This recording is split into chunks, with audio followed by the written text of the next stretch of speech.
Hiya and welcome back to Green Hill Gaming, where I share my passion of video games with the whole wide world. In this live stream it is Gran Turismo 7 and chats. So chat away with me, I'll chat away with you. We can chat about anything on this lovely Sunday morning here in Ireland while I play some Gran Turismo 7. So sit back, relax, but as always, and more importantly, enjoy the live stream, which I know shall get up and running on my phone, as always, so I can interact with all of you lovely people.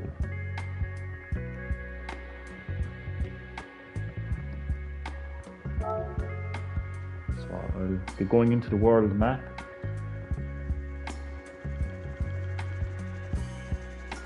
To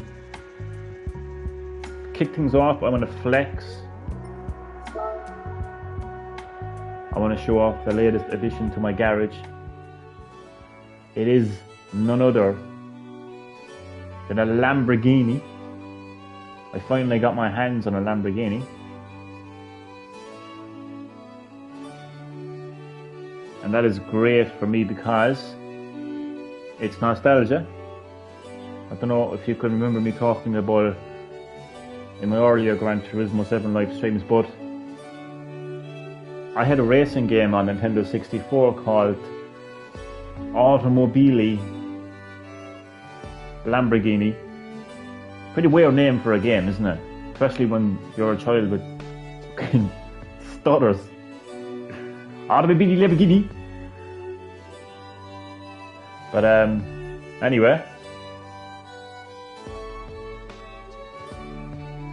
So yeah, in that game, as the name implied, it was a Lamborghini game. So on the front of the cover and on the cartridge in the game itself, like the main attraction was obviously a Lamborghini car, and it was yellow. No, it wasn't the car in that game, because I looked it up online. The car in that game, the cars in that game, right, is not this Lamborghini in particular. I'll just go into the car collection so you can see a better view of it. It's not the exact same Lamborghini, but like nonetheless it's still a Lamborghini. I'll be honest with you, I normally read about the car, but it's 10:15 in the morning on a Sunday. I'm still half asleep, so I ain't reading all that. But I will say, the flagship supercar that hits 211.2 miles per hour with a power output of 631.1 bhp. So it's a Lamborghini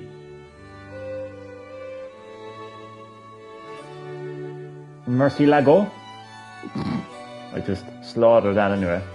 LP 64009. So obviously the fact that it's an 09 model, like Automobili Lamborghini Challenge came out in the 90s, so it's not the exact same Lamborghini that featured in Automobili Lamborghini on N64, but it will do. It still gives me a great level of nostalgia. So I just want to kick off the live stream. There's a way as well. See, I'm still half asleep, but there's a way that you can get a better look at the car. I don't know. Oh no, this is otherwise. So you can kind of change the view, I think. So there's my Lamborghini now, flexing. Oh, but what you can actually do is you can actually put your car in these like real life settings. That's mine, people. That's my Lamborghini.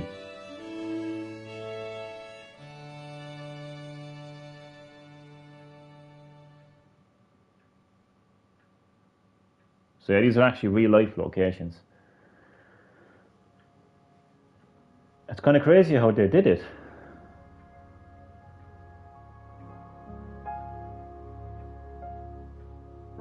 Music in this game is so relaxing.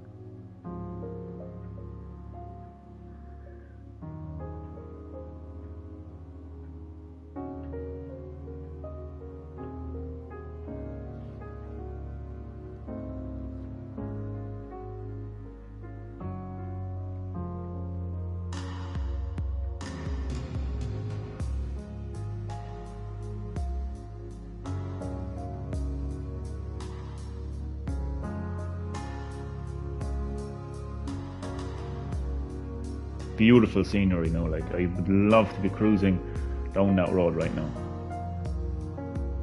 In my Lamborghini. What a beautiful Lamborghini it is, but it's fantastic to be looking back at a Lamborghini in a racing game again. It's just such a fantastic, like, nostalgic throwback to one of my earliest racing games, like on N64 Automobili Lamborghini. Again, it's not the exact same Lamborghini, but I'm happy enough. I mean, it looks identical. I mean, pretty much all Lamborghinis look the same anyway, like.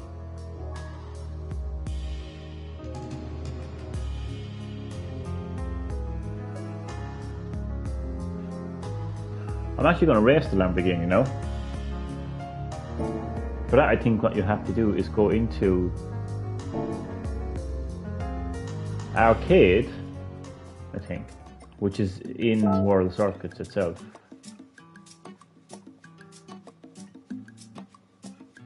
So, arcade race. Let's race the full course. It is currently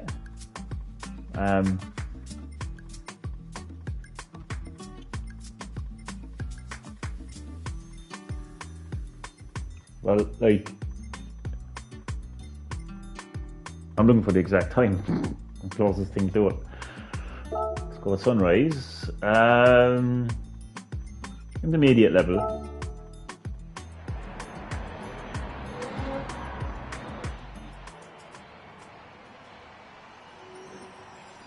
Yeah, and I have my Lamborghini ready. Let's go. I'm finally racing a Lamborghini.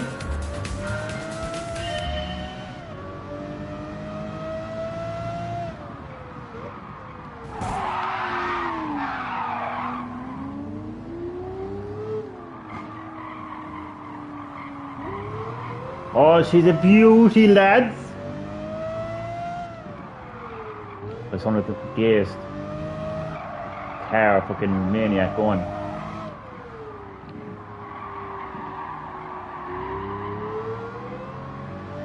Oh, I love it. Oh, what a beast of a car. Eat my dust. Wait, there's still somebody in first place. I'm coming for you.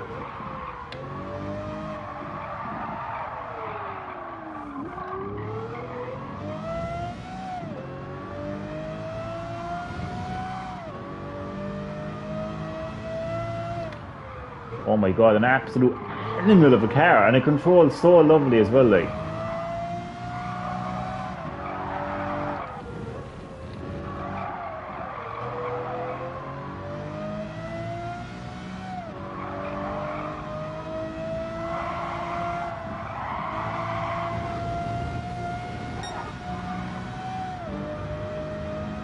Oh, what a throwback. I feel like I'm playing Automobile Lamborghini Challenge.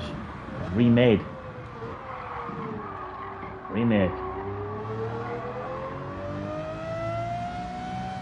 What a car. I got this in used cars. Like, imagine going into a used... damn it. Oh, no. Imagine going into a used car dealership and seeing a Lamborghini.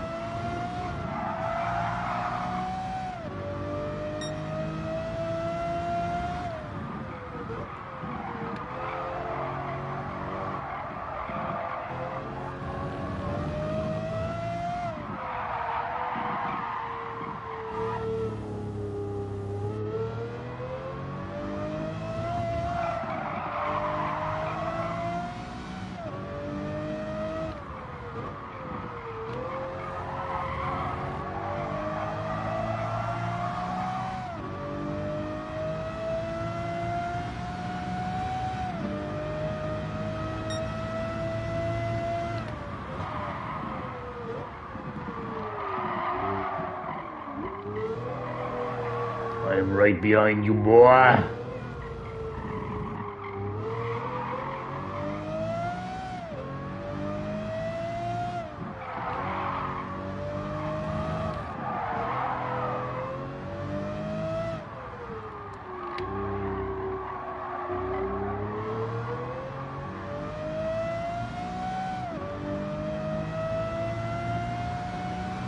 Bye bye.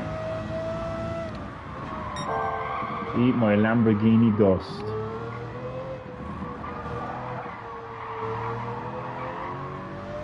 Oh, this is my go-to car, like.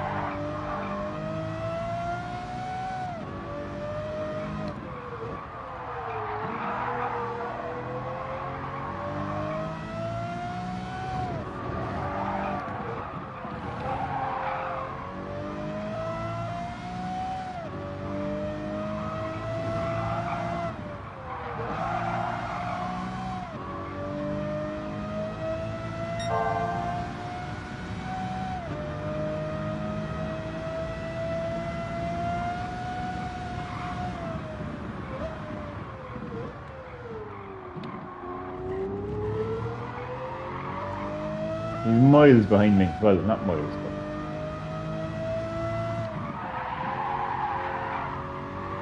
That's where I crashed the last time, wasn't it? Oh, speaking of crashing and the crashes then, like... You're not catching up. I was still faster than the last lap in there, so... Boom.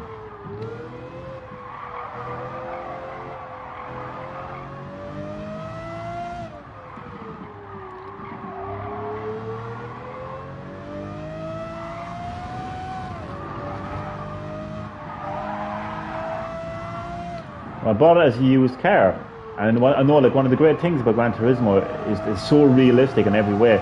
So when you buy a used car, like it actually acts like a used car, so like it has mileage and stuff like that. I didn't take too much notice because I don't have a clue about that. Like first place in my Lamborghini.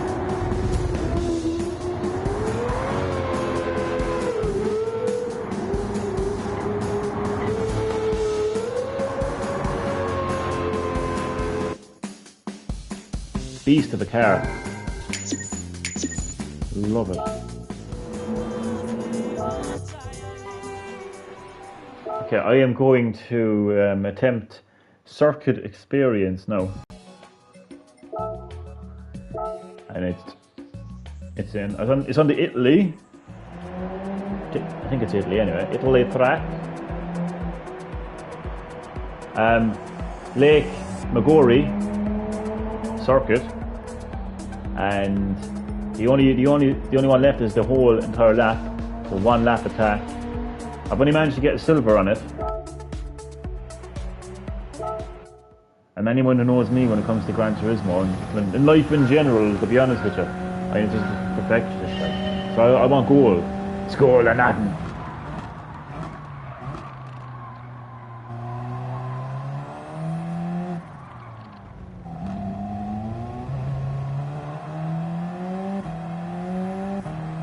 You can't pick whatever car you want. Because if I had my Lamborghini, we would be rocking and rolling.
It's not going to be good enough.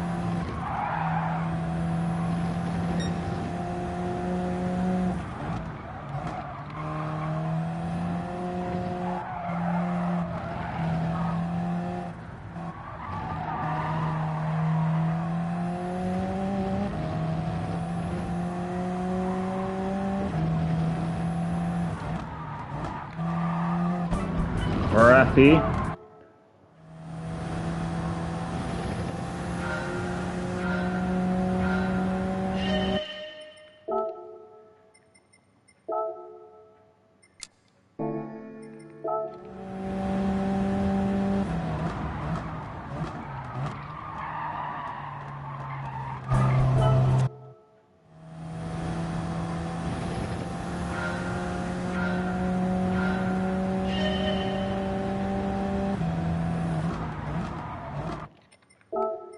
Hey!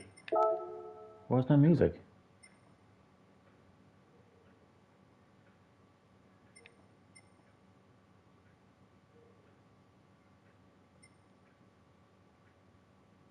I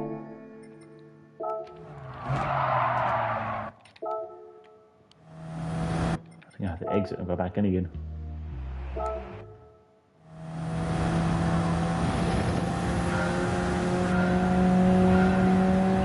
Oh, there was no music on the Circle Experience and License challenges. I forgot about that.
Ah, damn it.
Oh yeah, it's a good time.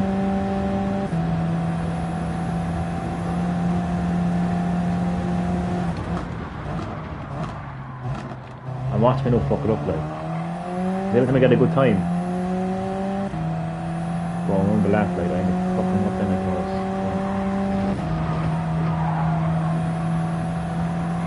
The bastard, no.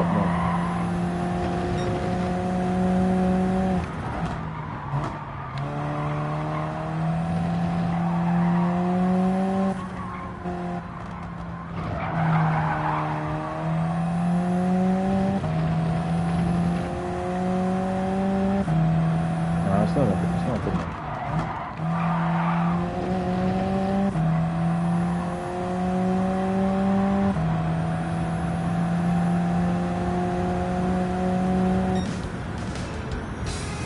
See, all I can manage is the silver. But I want the gold.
Ah, fuck's sake.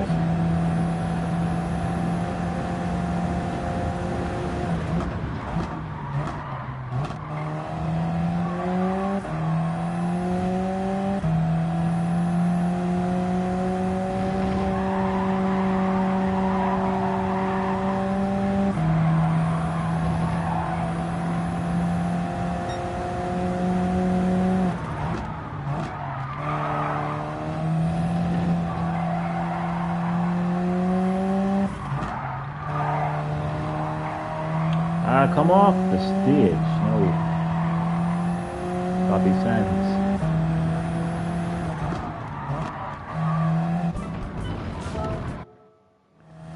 Well, I think realistically, I will settle with a silver. Like, realistically, like, you know, the competitive side of me would really want that goal. But I do understand this entire game to be played here, like, so I can't just be stuck on the one race the whole time. Like. No, but I wanted to, going into Gran Turismo 7, I wanted to throw myself into the deep end. I don't know why. Maybe it's because, I don't know. It's just my first Gran Turismo, so I was like, okay, you know, I've got a lot of catching up to do, like, you know, I don't know what it was. It's just my competitive nature.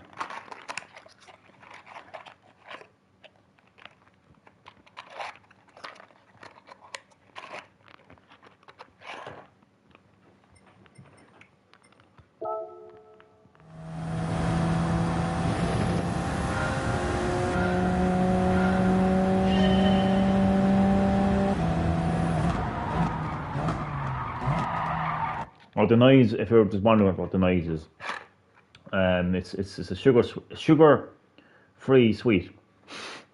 Pear drops.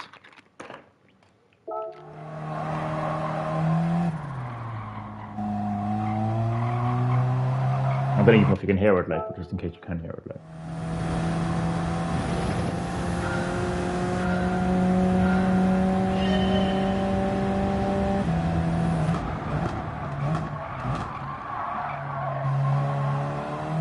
Imagine getting your shopping, right? And you're in the section where the sugar is, right? And it says sugar-free sugar. What would you do?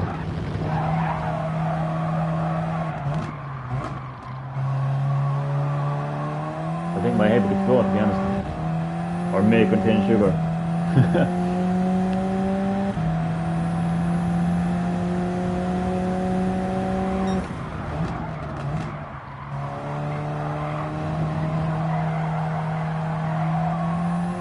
Or a bag of nuts that says contains nuts.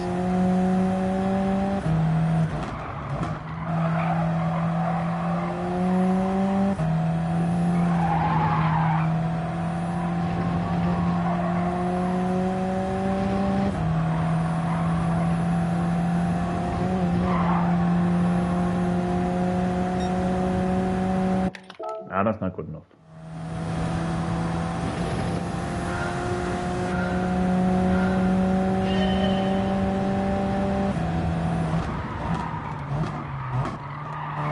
Or low fat. Well, that is possible.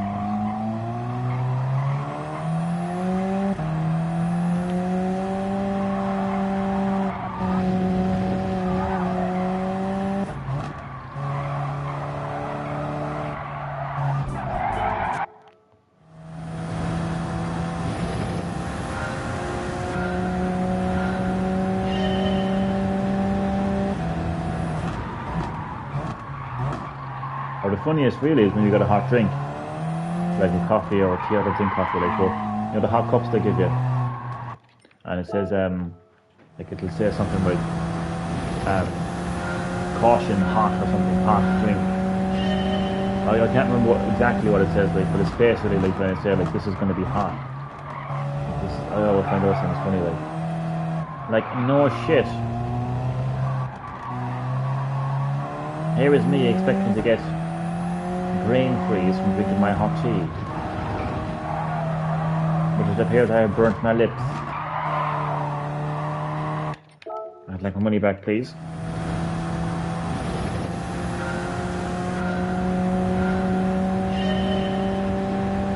No, the funniest I actually saw online, I don't know how real it was, but I think it was like it was a pizza box, and it said something like open before you eat or something. Like, I don't know.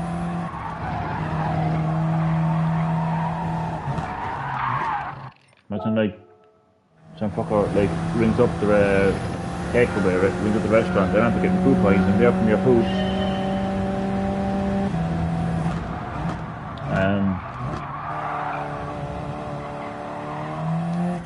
They're like, oh, did you open it before you ate it? Oh, no.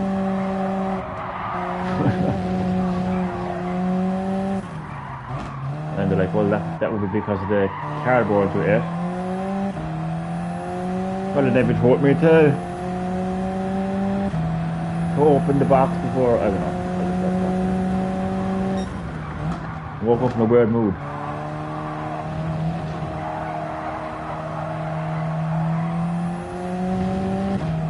Having a sugar-free sugar rush.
Go pro, bro.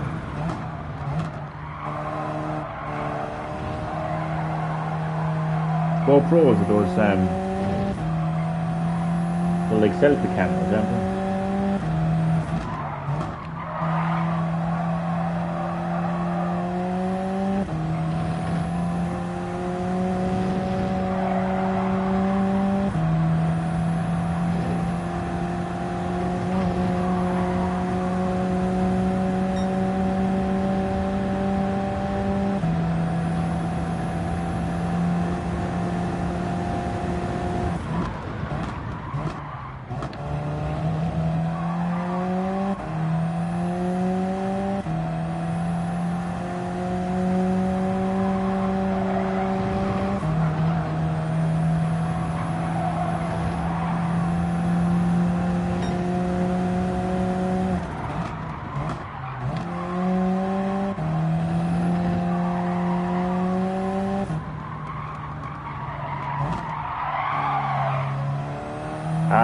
bastards. It's not a good enough time.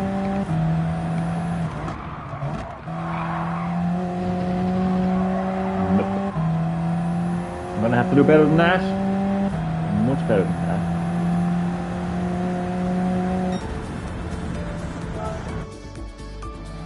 All I can manage is the silver, I think. But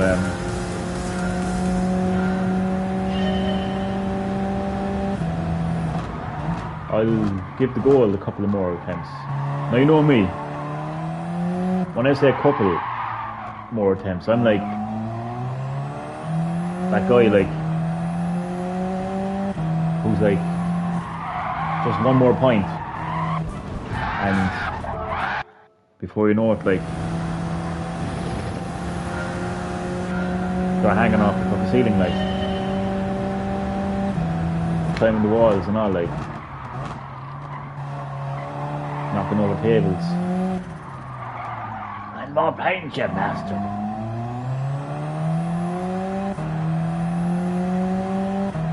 But yeah, nonetheless, a couple of more attempts.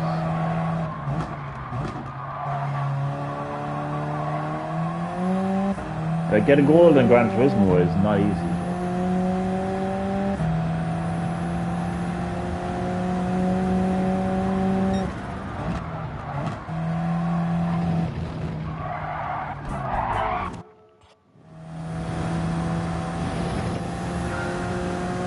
So I see I have two lovely viewers watching the live stream right now.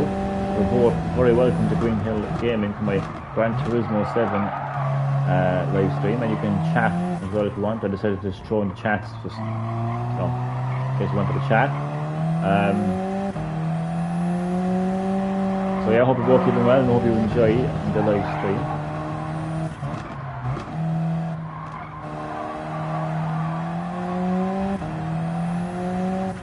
That's not good enough. Don't be shy, chat away, I don't bite. Only if you pay me. Joke.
I'm going to pop into my garage. No, not my garage. Is it? Yeah, my garage. So I think I have a roulette ticket to open.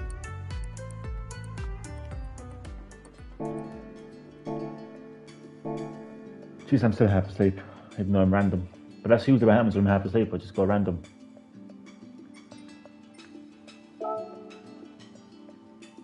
Garage. Oh, I have two. Jesus, I got a 4-star roulette ticket. I'll open the 2 star first.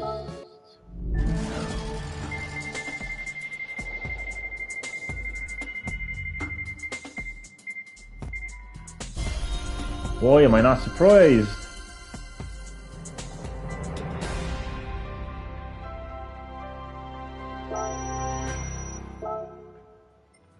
And for the 4-star roulette ticket.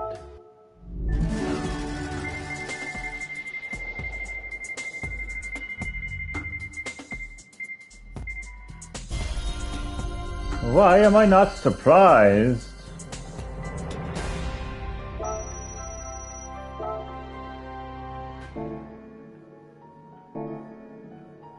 Well, that was fun.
Ah, that's not good enough.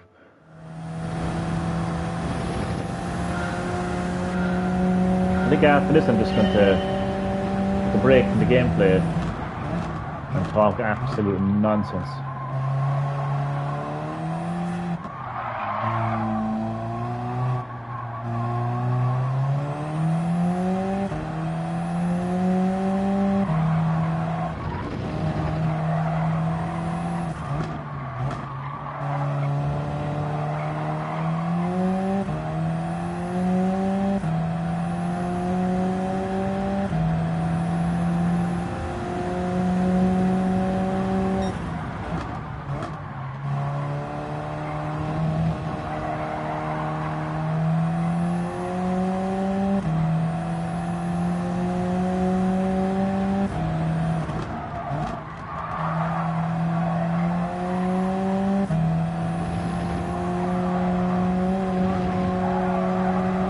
Bang!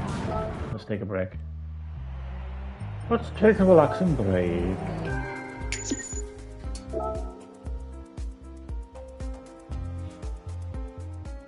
With some relaxing music.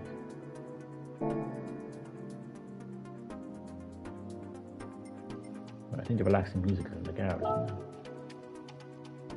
Music changes, I think, depending on what menu you're on. I think so, yeah.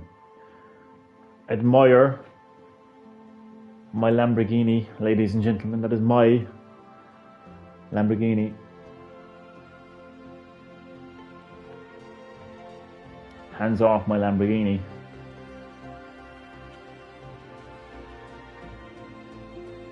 So I'll take a break now from the gameplay for a bit and I'll just talk nonsense. And if you want to join in, feel free in the live chat below. I want to start off by talking about next week's, or is it technically this week? Because some people see Sunday as the start of the week, others see Monday as the start of the week. I see Monday as the start of the week personally. So next week, I'm going to talk about next week's state of play Thursday at 11 p.m. UK time, I think.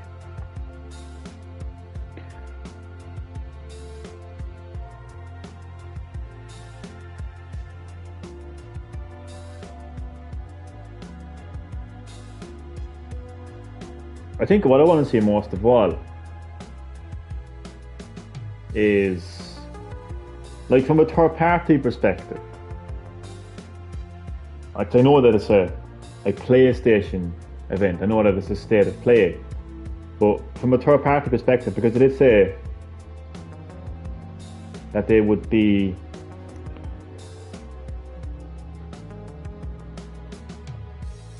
like reveals of third party games. So what I want to see is Resident Evil, but in particular the Resident Evil Village DLC, because Resident Evil Village was one of the first games announced for PlayStation 5, like at PlayStation 5's event, and it's a very big, like, PS5 game. It's one of the best PS5 games out there. Like, it really utilizes the PS5 in every area, like graphically, and with the DualSense controller, the 3D audio. So yeah, Capcom, shortly after the release of Resident Evil Village, Capcom said that they were working on DLC. And I think it was supposed to launch that year.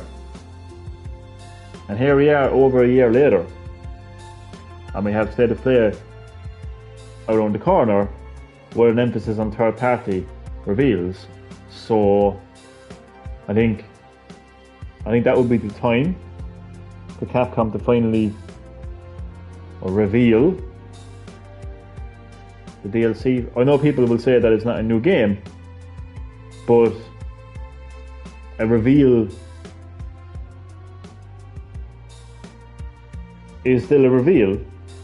Something is being revealed. I mean, like, I don't know how many times I'm had to sitting through Tom Clancy, Rainbow Six, reveal. Fortnite, reveal. Among Us, reveal. Like, whenever it's like a new map in Among Us, or whenever it's a new, like, expansion in Rainbow Six, something to do with Fortnite, you know, those are technically reveals and they get treated like a reveal. So a reveal doesn't necessarily have to be a new game. A reveal just means something you haven't seen before. It's been revealed. I'm revealing this to you, you know.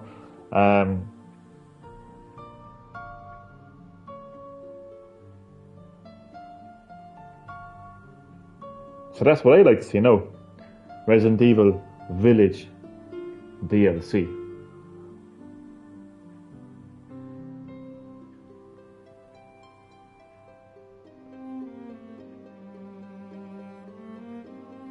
I think that they could go in a lot of different directions with that DLC. I've heard a lot of people know, and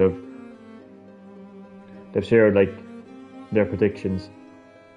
You know, what they think the DLC could be, whether it's going to be taking place directly after the events of Village, where, like, Chris is heading to Europe, the European BSAA headquarters, to investigate what they were up to, because they were using bioweapons, which is very shady considering that organisation is supposed to be battling against bioweapons.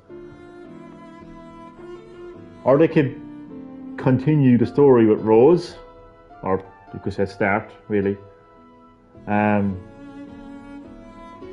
Or it could be some of the cut content from the game. Originally, Ada Wong was supposed to be in the game. Or they could I hear some people, simps, saying, maybe they could give us more Lady D.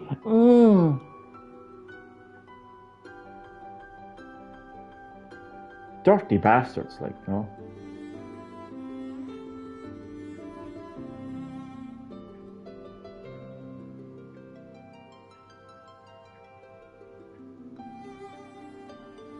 Simping over Lady D.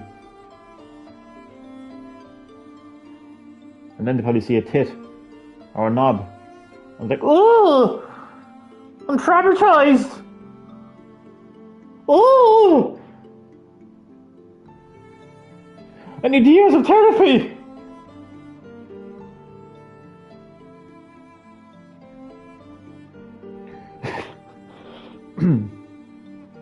Anyway, so yeah, some people want to see more of Lady D because apparently they felt that she wasn't fully utilized in the game. I was delighted when that bitch was dead. I was delighted she was the first bitch to go. Like she felt like a regular enemy to me. Like, move on, you know. Bye, bitch. Move on, you know, which is great. But yeah, apparently, like, she's dead. Just fuck off. She's dead. Like, you know, they're not gonna bring her back. She's dead. She literally turned into a crystal and shattered into a million pieces. She's not coming back. No, there is talk about that they want to explain. There's talk that the Capcom might want to explain what happened in the village. Like, do you know what I mean? Like, either before or during the time when all the all the villagers got turned into lichens and that kind of stuff. I don't know how that would work though, personally. I mean, who would you even play as? Do you know? So I'm not sure how that would even work now, to be honest. In terms of what I would like to see, I would definitely like to see more of Chris Redfield. I want to see this kind of Redfield, like this hardened veteran, you know, like emotionally damaged. I think he is emotionally damaged. I really do think he is emotionally damaged. I do. He's been through so much. You know, I just want to see this Chris Redfield. Maybe the Redfield is kind of starting to make mistakes. He wants to protect people, but he's still making mistakes in doing that. You know, because he's emotionally damaged. Like, I mean, he's probably beating himself up because of the fact that the BSAA failed in their earlier mission to secure Evelyn, which is actually what led her to, you know, be on that ship at the events of Village, and she escaped. So I reckon that Redfield still feels a bit of personal responsibility for causing. He feels he played his part in causing the events of the Louisiana incident in Resident Evil 7. And I think he definitely is carrying a lot of like emotional guilt for not telling Ethan that Mia Winters was Miranda the whole time. So I want to see that. I want to see more of Chris Redfield. I want to see him. You know, fuck about Lady D. Give me that Chris. But and from the point of view of story, like in particular, I actually want to see. I want to see Chris and he's like mercenary team now, like, you know, renegades from the BSAA. I want to see them exploring the BSAA. But it's in saying that though, what's it going to be though? I mean, like, is the BSAA going to be like overrun by bioweapons, or are you going to be fighting actual humans, like trying to infiltrate the center? It'll be interesting. Yeah, either way, it'll be interesting, right? But that's what I would like to see actually, and I think that's a very logical prediction actually. Because if you think of it, Not a Hero DLC picked up directly after the event of 7. Because when Chris and his team arrived at the Baker estate, and you know they secured Mia and Ethan, Chris stayed behind and went directly after Lucas. So it's safe to assume that they could do something like that with Village, or they could just do what the other DLC did in 7 and just have this random ass DLC. Like in Resident Evil 7 has some random DLC, like some very interesting ones as well. But it was like Happy Birthday Jack, where it was like Jack Baker's birthday, so you were like going around giving presents for him, and it was weird shit. And then there was like this card game, like 21, but like you and another person was like strapped to a desk with like masks on, and there was like a fucking knife, and if you got it wrong, the knife would stab your hand and everything. It was fucked up shit. But then there was really good DLC, like End of Zoe, which kind of told the story of what happened Zoe after the events of not after well yeah after the events of Resident Evil 7, where she didn't get the cure. Ethan didn't give her the cure, and you got like, her uncle and everything, like Jack's brother is in it and everything. He's going around punching alligators and the whole lot. Fucking crazy, but very good though. And then you had Before the Storm. Is that what it was called? I don't think it was called Before the Storm, but it was basically before the events of Evelyn arriving. Well, it's just literally started with Evelyn arriving in the Baker estate and how she got there and how the Baker family slowly but surely turned. You know, because people will look at the average casual gamers. I don't mean to offend anyone, no, but as you will casual. The fuck am I saying? Average casual Resident Evil, fans. People just pick up the series because it's popular now. Like they will look at the Bakers and just see bad guys, crazy people, evil people. But there's a lot more depth to it, and I think the Before the Storm DLC actually shows you that in a perfect way. You see a normal, loving, caring family. Like Jack is out. I think he's like he was repairing his barn or something during a storm, and he sees like this shipwreck. So he investigates. Shipwreck. Oh my God! I better go and help. Because Jack Baker is a caring father. He's a caring man. So he had to. His conscience told him to investigate this shipwreck, and he actually saw this young girl shipwrecked. He's like, oh my fucking God, you know what I mean? You've got to bring her to safety. So he brings her back into the house. Little did he know she was a bioweapon. That could infect people and get them to do things and hair things and everything. He didn't know that. So once she was brought back to the house, like Margaret was like, give her a towel and bring her up into the spare room, and they're all just so caring, except for Lucas though. Lucas is genuinely a psychopath. Lucas is the exception. Lucas is just an absolute psychopath, who just so happens to be kind of caught up in this madness of the infection. No, that was good DLC. No, that was good DLC. So they could do something like that. But I'm more leaning towards the continuation of Chris Redfield's story. So that's what I want to see. I think most of all in the state of play. Like I think in general gamers are.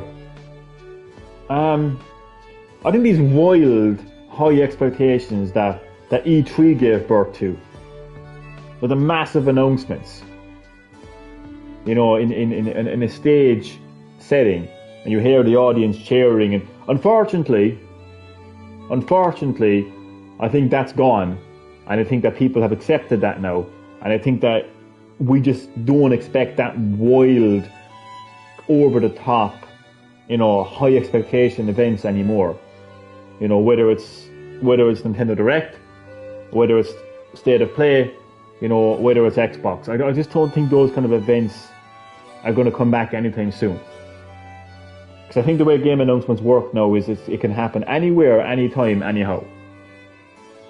And so like I'm not going into State of Play expecting to get away at 3. Or anything wild like that. Although I would like to fucking see a VR2 launch, but can't see that happening.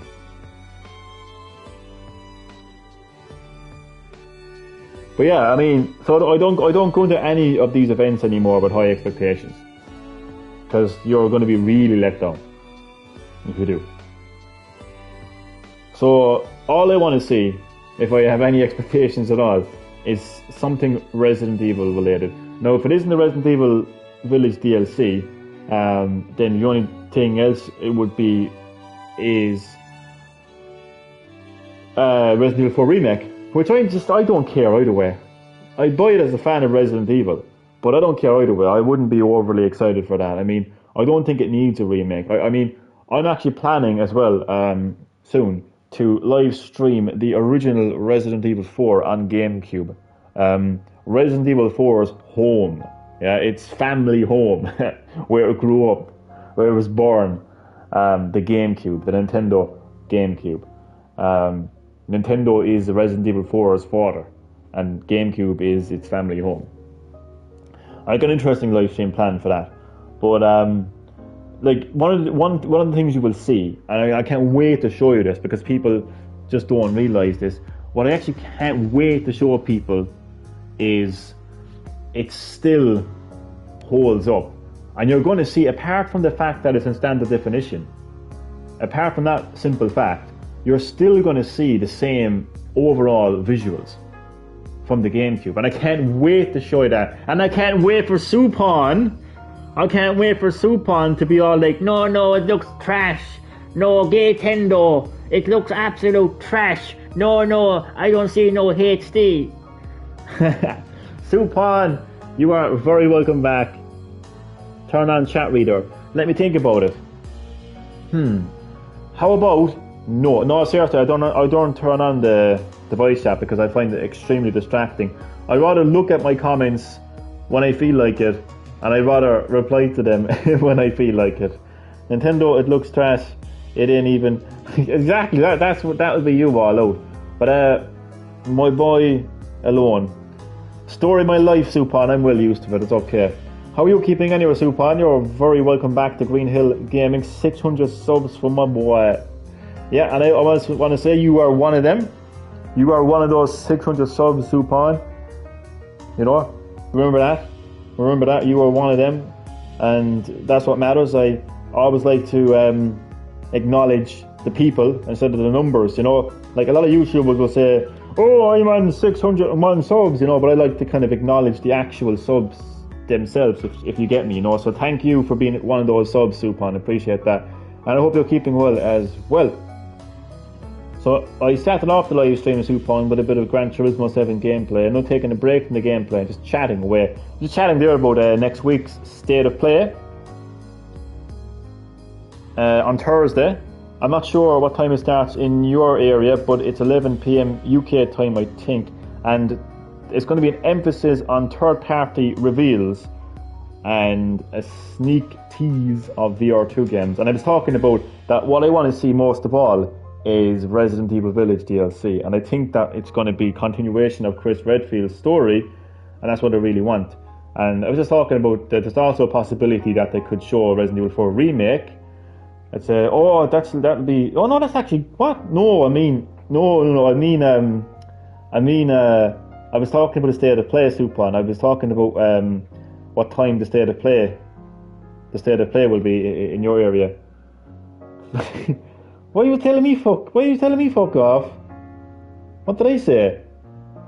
Not even 5 minutes into the live stream and you're telling me fuck off already. Unacceptable. What did I do? I'm upset now. Tell me to fuck off for no reason. Damn. But yeah, honestly, so I actually am planning on live streaming the original Resident Evil 4, you know, like, I'm going to showcase its father, Resident Evil 4's father, which is Nintendo, and I'm going to show its family home, which is the Nintendo GameCube. And I know Supon is just going to be an asshole, and you're just going to be like, oh, it's still shit, oh, it's still trash, and blah, blah, blah. But I think people who aren't Nintendo-hating assholes, who talk complete shit, I think they will acknowledge and they will see that the game still holds up to this day, and they will see that even compared to the HD remasters, you know, over the last few years, that it's still the same game visually. Obviously, it's upscaled in HD and all of that, but visually, you know, it is still the same game. It's not the same as like I'll give an example, right? Like, you couldn't look at the original Resident Evil, right, on PS1, and then look at Resident Evil on GameCube and say that they're the same games. You know what I mean? Is what I'm trying to say. But the game still holds up, is more or less. You better be joking. Oh, it's still trash. Johnny loves marketing and adding Nintendo. And I could say that you love sucking Sony's balls dry. So touche, motherfucker. Anyway, so yeah, man, people need to clean their ears out and pay close attention to when I criticize Nintendo, because I have criticized Nintendo so many times with so many issues. In particular, the way that they approach online a lot of the time. Their biggest game, one of their biggest games on Switch, Super Smash Bros. Ultimate, it's online at best. It's terrible, which is why they actually had to pull out of like live events, like competitive tournaments. You know, I've criticised that so many times. But one area with the online that I really criticise is the fact that some games, now they are starting to fix it, but there were some games where you can't play online with randoms. And there is one area that still does that, and it's the actual Nintendo Switch online games themselves, the classic games. You can only play online with your friends. You can't play randoms. Man, there's so many issues I've criticised Nintendo with, man. You need to clean your ears out, man, and listen up. Because Sony is perfect, Nintendo. There you go. You're just sucking PlayStation's you're just a PlayStation fanboy that sucks PlayStation balls. So how were you any different? How were you any different? You're a hypocrite. Shut your mouth, Supon. Shut your damn mouth. So yeah, they could show Resident Evil 4 remake, but I'm very meh about. I don't care about it either way. As I said, the original game is there. It's perfectly fine the way it is. It doesn't need to happen. It would have made a lot more sense if they had remade Code Veronica. You know, that's a remake that I would love to see happen, to be honest with you, because that hasn't really been kind of re-released as many times as 4 has, you know. So that would be something that I'd be very, very excited for. So look, as a fan of Resident Evil, I would buy it, but I wouldn't be hugely excited for it the way that 2 and 3 were remade. And you're a Nintendo fanboy, you suck the balls. I'm actually not a fanboy, I'm actually a gamer that has multiple consoles, from Sega to Nintendo to PlayStation.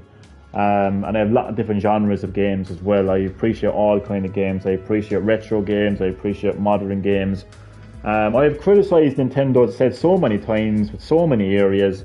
If you haven't heard me, then that's your problem, really, to be honest with you. And I've also criticised PlayStation as well, in many areas. You know. On both occasions with PlayStation and Nintendo, it's constructive criticism as opposed to fanboy criticism, fanboy hatred. So I'm not a fanboy, Supon. I'm a gamer. The only fanboy here in this chatting right now is you, Supon. Is you. I miss my girlfriend, chat reader. Well, tough. She ain't coming back. Multiple consoles, sir. Only owning Switch and PS5. What about PC or Gearbox? Well, I own a Sega Master System, and Mega Drive, and Saturn and Dreamcast. I own a Nintendo Entertainment System, the SNES, the N64, the GameCube / Wii, like I have a Wii that plays GameCube games, Wii U, and the Switch. I have a PlayStation 2, which is technically a PS1, and a PS5. So I have multiple consoles, Supon. I don't know what your point is. I mean, as far as Xbox is concerned, I always felt that the Xbox is exactly the same as PlayStation, because I'm not interested in Xbox's first-party games, and to be honest with you, they don't even have any that many anyway. So the majority of their games on their consoles are third-party, so I can get those third-party games on PS5, and they're far better on PS5 because of the DualSense controller and 3D audio. So I don't really need an Xbox. It's not really something that appeals to me.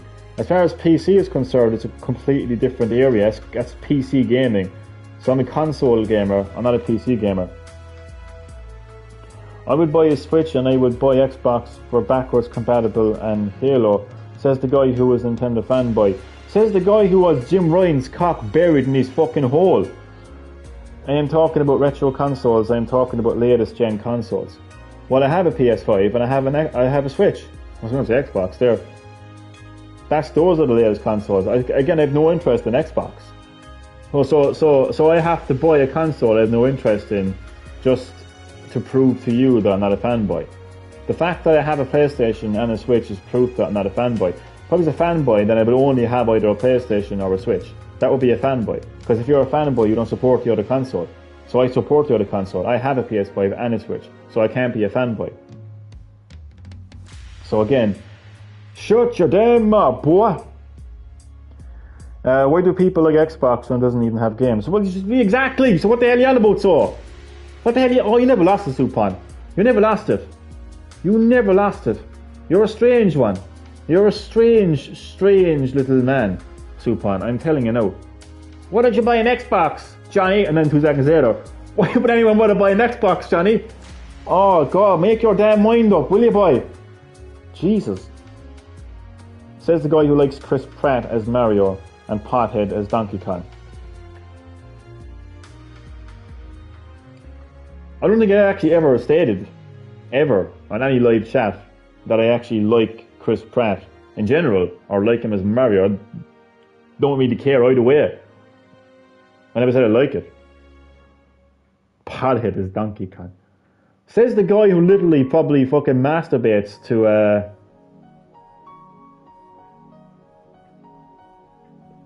Tom Holland in Nathan Drake. So again, shut your damn mouth, boy. You PlayStation fanboy. No, but in all seriousness, so that's so going into next week's State of Play, that's all I really want to see. If I see that, if I see Resident Evil content, I'm happy enough. But in particular, I want to see that DLC for Village. Outside of that, I'm trying to think now. I never masturbated. I banged. Yeah, banging a fucking, I don't know,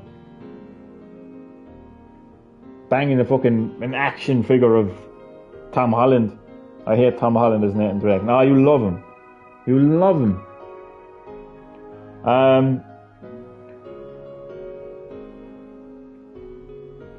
I say it wouldn't be a far fetch to assume that Final Fantasy 16 will be showed. I'm intrigued. I'm intrigued by that game. It seems to look like, 'cause I remember the first trailer that was shown. And again, that was one of the games that was shown in PlayStation 5's event as well, along with Resident Evil Village. One of the things that struck me about it is it looks like a very gritty Final Fantasy. There's all different kinds of Final Fantasy games, you know, all different kinds. And some are very kind of like no pun intended, like fantasy, like medieval type kind of a theme, kind of a setting, like Final Fantasy 9 as an example, and the early Final Fantasy games, like I think like Final Fantasy 1 and even 2.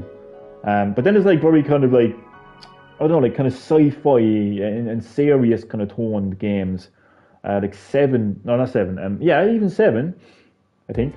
Say 7 and 8 would be kind of an example of that. But then like, I don't know, 16 seems very, very like gritty, and I like it because of that. It feels different, you know? It feels different. So I'm intrigued for that. It'd be nice to see some Final Fantasy 16 content. I hope the DLC fixes the gameplay. What do you mean by fixes the gameplay? No, Supon. Why do you feel the gameplay needs to be fixed? I don't think there's anything wrong with the gameplay. But I'll respect your opinion nonetheless, like whatever it may be. However stupid it may be, no, I'm only joking. As far as what other third party, I can't really think of any third party games that I would like to see. I mean, which is good because it means that I mightn't be thinking of any. And then if they, you know, do get announced, which would be great, like, it would be a surprise to me. Like, I'd be like, oh, I never thought of that game being announced. Oh, this is great, you know, that kind of way. So that's nice that I can't think of any other games from the top of my head right now from a third party perspective, because it means I, you know, have that potential to be surprised. As far as like PlayStation Studios content and, you know, just PlayStation made games. Hey Johnny, buy Quest 2. I'll tell you now, funny you should mention that now, because I'm going to talk about, so as far as the PlayStation content in the State of Play, when I say PlayStation content, I mean like PlayStation's like first party games, and which is basically PS Studios, like it's branded as now, like, right? They haven't mentioned any of that. They haven't mentioned any of that, but they have said, right, from the point of view of PlayStation content, that they're going to show a sneak tease of some VR2 games, right? Which is great. It's great. Anything VR2 related, I'm happy with, you know. No. Again, Resident Evil. If they show anything Resident Evil related, then that's me happy. I'm happy. I'll go to sleep a happy boy. And I'll wake up in the morning a happy boy. So, we know that Resident Evil 7 and the remakes of 2 and 3 are getting PS5 upgrades. And what that means is they're being made for PS5. And VR2 is made for PS5. So that has me thinking there's a possibility that at least Resident Evil 7 could be VR2 supported, which would make me very, very happy, right? And obviously any other game in between that gets shown. What I'd really like is a release date, but I'm not very optimistic about that. I will bang your mom. I'll bang your dad. How about that? So, yeah, I'm happy to see some VR2 games. Anything else in between is a surprise. So, I'm not going into it with huge expectations in no shape or form. I think they might remove the mode for Resident Evil 7. Only if they don't have a good relationship with Sony. Man, you've got to be shitting me. Capcom have a huge, always had, and always will have a huge relationship with Sony. The game, if you stop and, I don't know, let me think. Oh, I don't know. I know that Resident Evil Village was definitely revealed at a PlayStation event. And I think that Resident Evil 7 was also revealed at a PlayStation event. And I may be wrong about this now. Look, there was one other game anyway. Look, I know that Village was definitely shown at a PlayStation event. And it was either 7, 2 or 3 remake that got shown at a PlayStation event as well. And, I mean, just look at Village. I mean, it utilises the 3D audio, the DualSense controller. They've got a massive relationship. The best VR game is still Resident Evil Village. So they've got a huge relationship with them. And I can't see that changing anytime soon. And I can't see them removing the mode.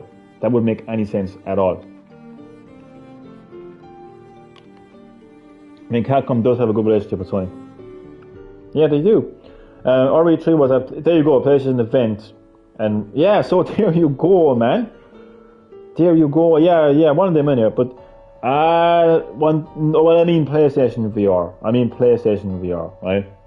And I think, I disagree. I disagree because visually, Resident Evil 7 is better looking than Resident Evil 4 VR. So, I disagree, boy. So that's state of play anyway.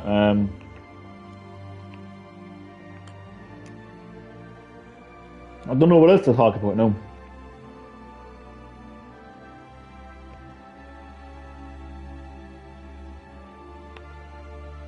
We'll just talk gibberish.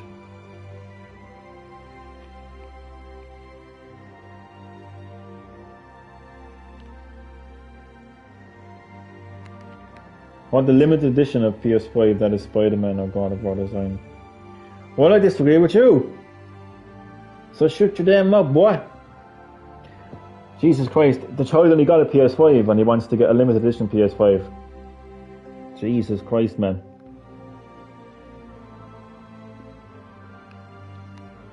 Well, look at my Lamborghini. Admire my Lamborghini.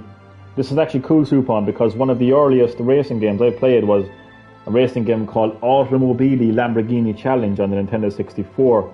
So it's great to be able to, have a Lamborghini again.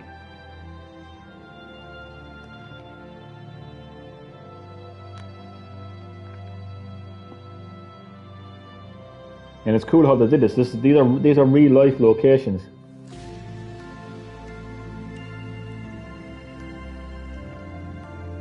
Gran Turismo 7 gayest game ever. I disagree with you. In my opinion, the gayest game in the entire gaming industry is Fortnite.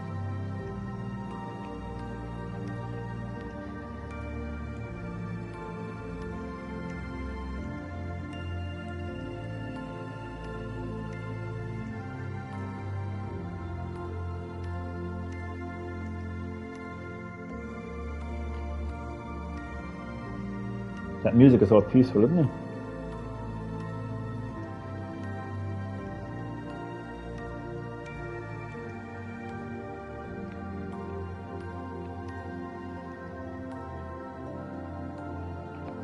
Gayest game ever. I disagree with you. As I said, in my opinion, the gayest game to ever exist is Fortnite. If anyone likes Gran Turismo 7, they're a PlayStation fanboy. If they like Forza, they're Xbox. And what? If they like Mario Kart, they're Nintendo fanboys, is it?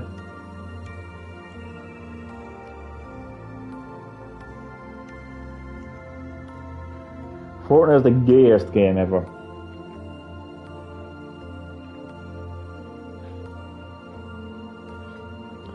If you play a Fortnite, you're farting rainbows.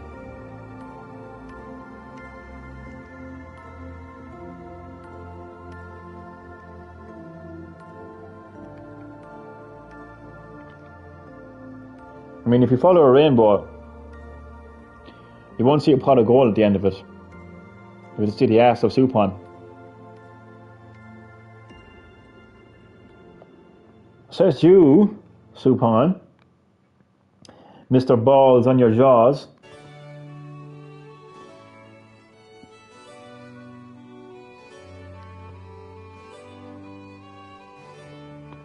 Isn't that music spectacular?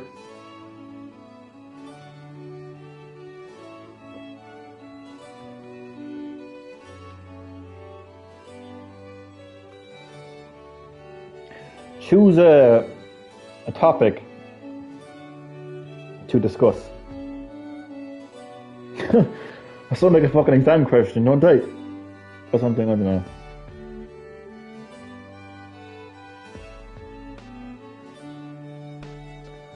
Ball in your jaws is the best music ever. Nothing gay. No, there's nothing. So there's nothing gay about one male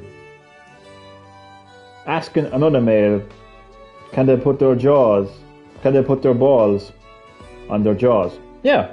So there's nothing gay about that. That's just a bit of banter. That's just a bit of bromance. Hi bro, let me put my balls in your jaws, bro. No homo, bro. Oh, welcome to 2022 when there is no sexuality. It's just anything goes. Man 2 is the most banned game ever. I think you're right there, to be honest. I remember watching it. And do you know who's to blame? You're gonna love this. Nintendo's to blame for that. Serious? See, there was a Wii version of Manhunt 2, right? And when the media heard, I don't mean all the media, the gaming media, just general media, when they heard that there was actually like this kind of game on the Nintendo Wii, they were like, "Oh my god, this is supposed to be a family-friendly game, console. Oh, this is disgusting." Right? They were all like that, like. So then everyone was like, "Oh, all eyes." Then like were on Manhunt 2, and Rockstar were like, "Ah, for fuck's sake." Probably regretted bringing it to the Wii. But that's how it happened. But to be fair, like, it is a fucked up game, like they're not wrong about it. Like, the people who are talking about it, like, your only goal is to kill people for no reason, literally. So I actually you can't disagree with it, like, you know, it was a fucked up game. Like, sexuality doesn't exist anymore. I have to agree with you. I don't think there is such thing as sexuality anymore. I'm not going to go too deep into that, but I just think it's like, whatever somebody wants in that particular moment, that's basically it, like. Colson, my boy, good morning from Ireland. What time is it where you're from? It must be really, really early in the morning for you. Morning, Coulson. It is 6 minutes past 11 a.m. here, Coulson. How are you doing? Welcome to the chat portion of this live stream. Just chat away about anything you want. If people say Nintendo is kids console, they are gay. Well, you said it many times, Supon. So it's official. Supon's gay. Manhunt doesn't seem brutal that much to me. Well, then you're a fucking psychopath then, Supon. You're fucking John Wayne Gacy, motherfucker. What's up, Coulson? 6 a.m. Oh, 6 a.m. for Coulson. That's very early. I say your eyes are barely opened. No, Supon, you're gay. You play Fortnite, so the gayest game of all time. So then that, by definition, makes you gay. Coulson, you like my Lamborghini? I finally got a Lamborghini. So a lovely nostalgic moment for me, because one of my earliest racing games was Automobile Lamborghini Challenge, I think it was called, on the Nintendo 64. The only thing, what happens in Manhunt is you basically just go around killing random people for no reason. Well, not the random, you're just killing them for no reason. Thanks, Coulson. If only it was real, huh? Wouldn't that be spectacular? So, lads, you can pick a topic there and I'll just talk about it. Because you know I like to do this from time to time. Just like chat away. You play Gran Turismo 7, gay game, and Sony ball sucking you too.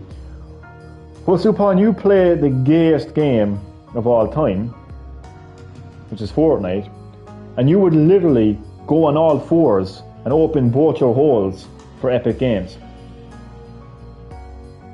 And you'd beg for more. So I think that makes you gay. Like Hitman. No, Hitman is a bit more context to it, a bit more depth to it, you know, as to like why you're Fortnite straight. There's more straight in a roundabout. Straight, he says. Honestly, man, I've seen straight roundabouts. So what is the stream about? This stream is about straight roundabouts. No, this. Well, I started off by playing Gran Turismo 7, and then I wanted to do a bit of chatting. So just chatting, just pure and simple, just chats. Want to pick a topic? Choose a topic, and I will discuss it for a while, and then I gotta do a workout. I haven't done the workout yet. My workout, guys. Mario's lesbian. Well, I don't know.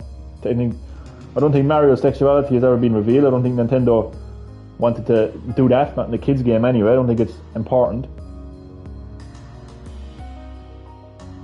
I mean, yeah, I've acknowledged that it is technically a kids' game. Choose Supon's boy. See? And he calls me gay then. And he says, choose his balls. And he wants me, look at him. He retracted the comment. Well, too bad I saw it. Supon wants me to choose his balls and he calls me gay. I couldn't make it up. How was your last multiverse stream? Oh, it was sad to say goodbye to it, but it was good though. I kind of ended it by kind of having a Resident Evil 4 remake prediction. Actually, if you want to hear about that, let me know. I'll be happy to tell you about that. Supon be snapping. No, don't encourage him. But yeah, if you want to hear about my Resident Evil 4 remake prediction course, then let me know. That's how I ended that live stream actually. But it was great though, because I completed the battle pass and unlocked all the characters, so I was happy. Yeah, he wants to hear about it. Sorry, Supon. Okay, so this is an educated theory, Coulson. An educated theory. There's lots of theories on YouTube about Resident Evil 4 remake and other Resident Evil games that are apparently in development, right? Whether it's Resident Evil Outbreak remake, Resident Evil Outrage, you know, Resident Evil 4 remake, Revelations 3, and they're theories, but they're not exactly educated because they're just basically saying what other people are saying, and they're just basically saying what they're seeing online, what people are reporting online, and they're just simply. That's what they're doing, right? That's all they're doing. And if Dusk Gollum, right? If Dusk Gollum was so, like, you know, fucking Nostradamus, right? If he knew it all, then where the hell is Outrage? Full stop. So my theory is an educated theory. Gayest theory ever because it contains Nintendo.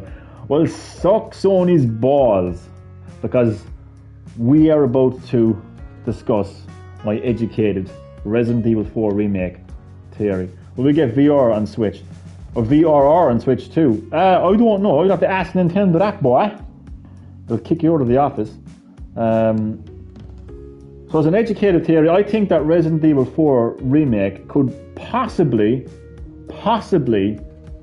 again, possibly, I'm not saying it is or it will, possibly be a Nintendo Switch exclusive. So I'll let that one settle with you for a while. Educated, you got to go to school for Resident Evil. Yeah, you have to go to Johnny's Resident Evil Academy. Yeah. Run by yours truly, Johnny Wesker. So let that one settle for you for a second. And you may be thinking, oh, that's insane, Johnny. There's no way that Capcom would bring Resident Evil 4 remake to a Nintendo system, the Nintendo Switch. No, that's not going to happen, can't happen, won't happen. Well, let me remind you of one very important fact. Not an opinion, not a theory, not a leak, but a fact.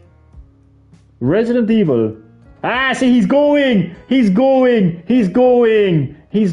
because he doesn't like it. He doesn't like it. I love it. Well, too bad you already heard it anyway, so it doesn't matter.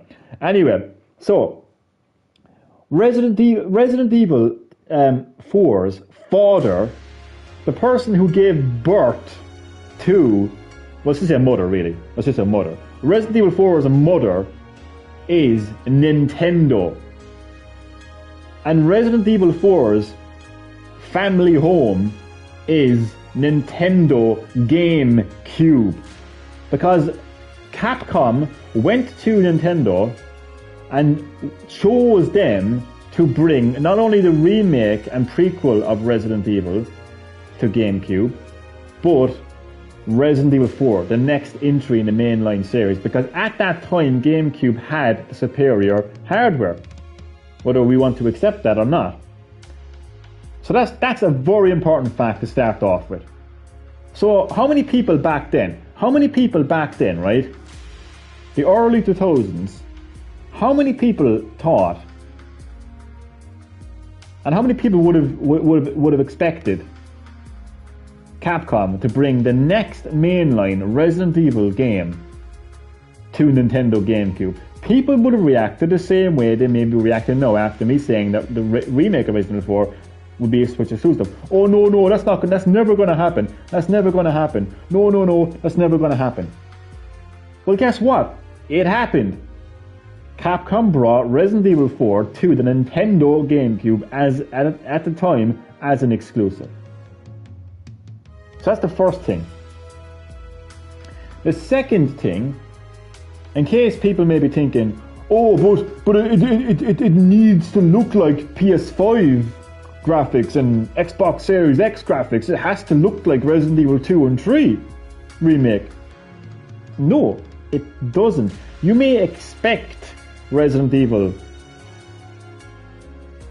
4 remake to be on PS5 and Xbox Series X because 2 and 3 were on PS4 and Xbox One. But what you have to understand is, again, Resident Evil 4 is a GameCube game. So no matter what they do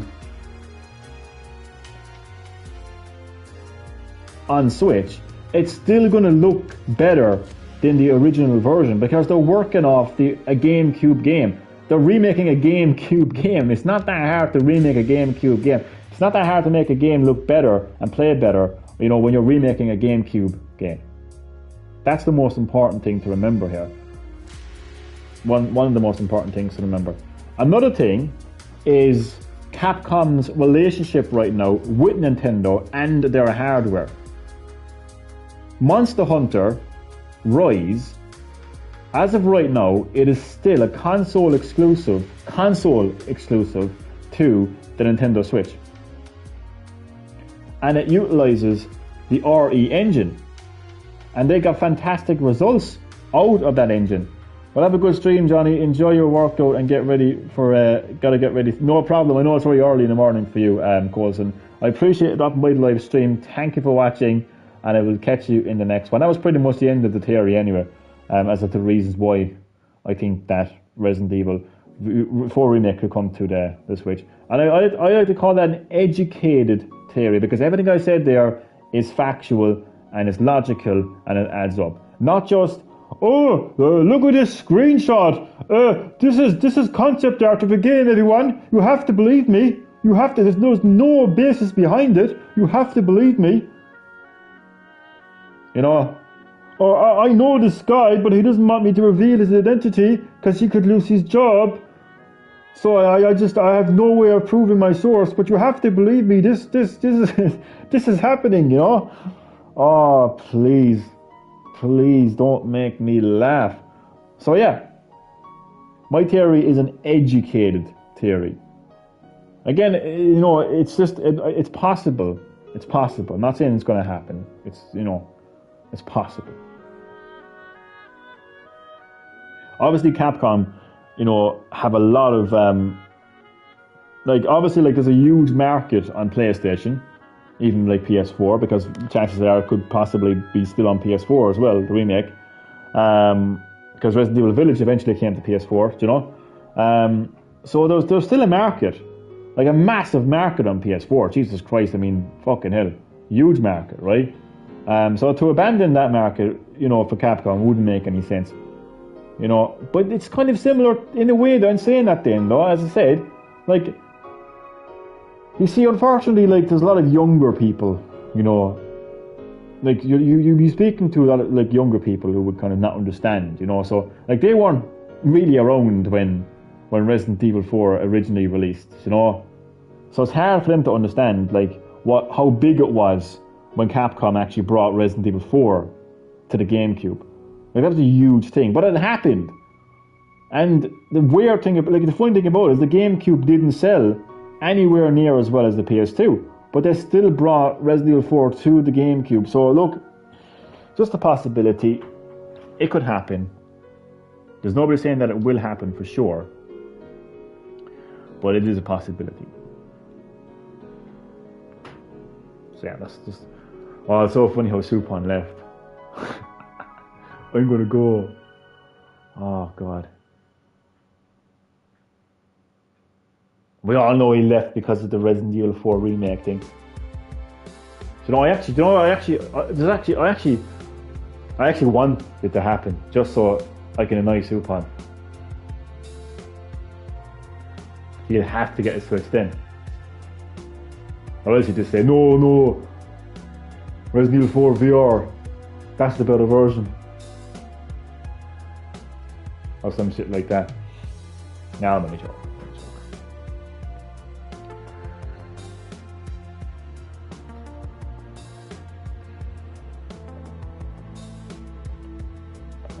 Early enough live stream, alright, so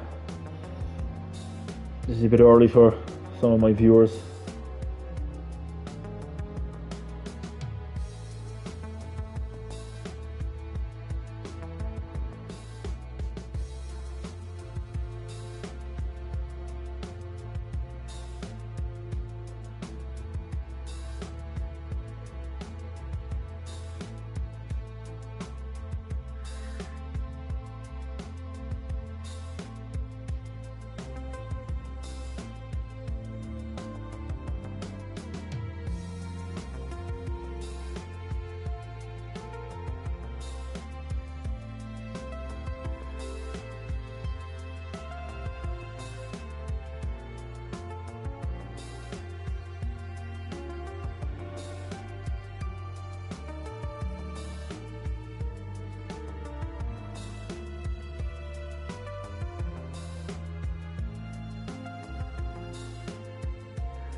Okay, I'm going to hop back into the gameplay for a bit. For a small while, and then I might just do my workout.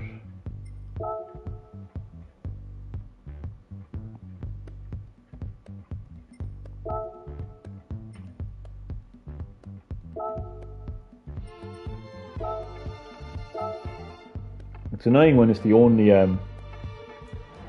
gold I have yet to get. Like, I got gold in every one of these, sector 1 all the way up to 5.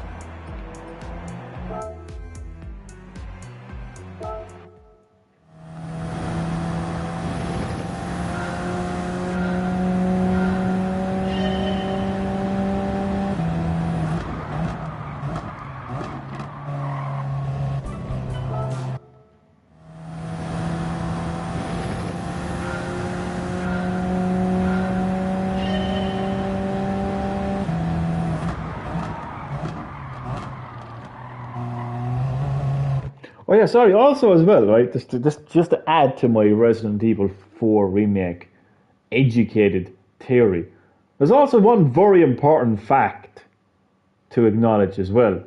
Is we're talking about a remake, yeah? We're talking about a remake of a Resident Evil game, yeah? A Resident Evil remake. Hmm. What was the first Resident Evil remake? It was a remake of Resident Evil 1, which was a game that was uh, mostly played on PlayStation. There was a Saturn port of it, but let's be honest, like there's also a Saturn port of Tomb Raider, but like the Saturn was just an absolute fucking flop of a console. So it just doesn't get acknowledged. Like it doesn't get like those games are on Sega Saturn, but they don't get acknowledged at all. So like yeah, so we're talking about Resident Evil 1, which is the PS1 game mostly, being remade on Nintendo GameCube. So the birth of Resident Evil remakes is also on Nintendo. So people, I think, I mean, the more I think about it, the more I hear myself say it, it just seems to make more sense. And it's all something I actually forgot to mention when I mentioned my educated theory, is the fact that, you know, just in case somebody might be thinking, oh well, there's nobody talking about Nintendo Switch Resident Evil game right now. Well, there is lots of people, not just Dust Golems. Actually, quite a few people talking about it. But he was one of the people that was talking about it. Maybe he got it wrong. Maybe he got mixed up. The thing about it is, Dust Golem is not a game developer. Full stop. You know. So he's just getting the information, but he's not the one making the games. He's not the one making the decision. He's getting information. That information could change at any time. So that's important to point out as well. So what it, like I have again I have an educated theory that okay, so you have to look at this, right? Capcom is known for going back to the drawing board with a lot of Resident Evil games. They did it with Resident Evil 2, which is now famously called Resident Evil 1.5. You got a game there with complete. It's by the way, they actually got so they basically completed the game. it's a complete game. It was a complete build. Like at one stage, Capcom made a complete version of Resident Evil 2, but it got scrapped. But it was a complete game. Fucking Elsa Walker, right? Brand new locations, different story elements, different enemies.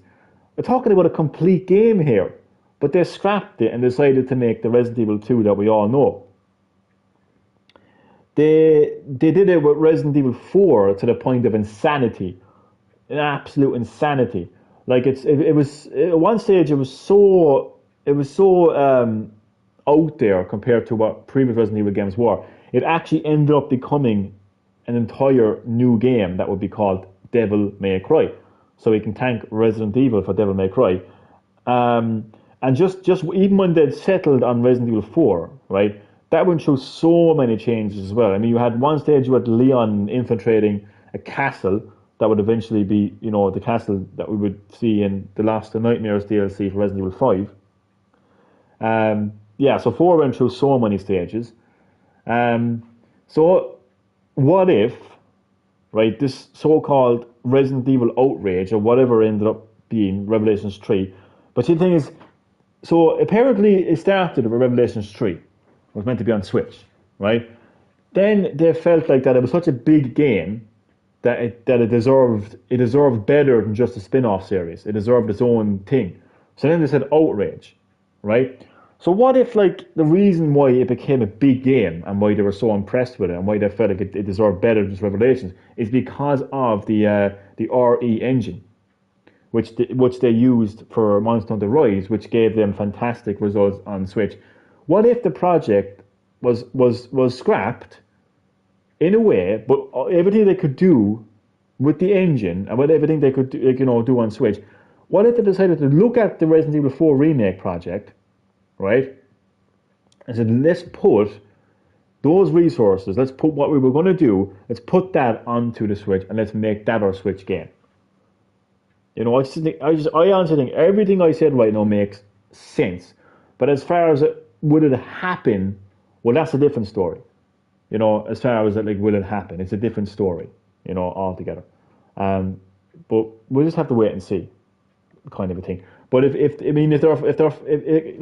more than likely will just go in order. Like 2 and 3 were basically like current gen or whatever the hell you want to call it. Like it was on PS4, it was on Xbox, it was on Xbox One, and like 2 and 3 were remade for those consoles. Well, they're obviously they're last gen now, but what I'm saying is because next, like people say next gen means something that's far away. So yeah, and there was no obviously like 2 and 3 didn't come to the Switch, right? But that doesn't mean that 4 remake can't come to the Switch, you know.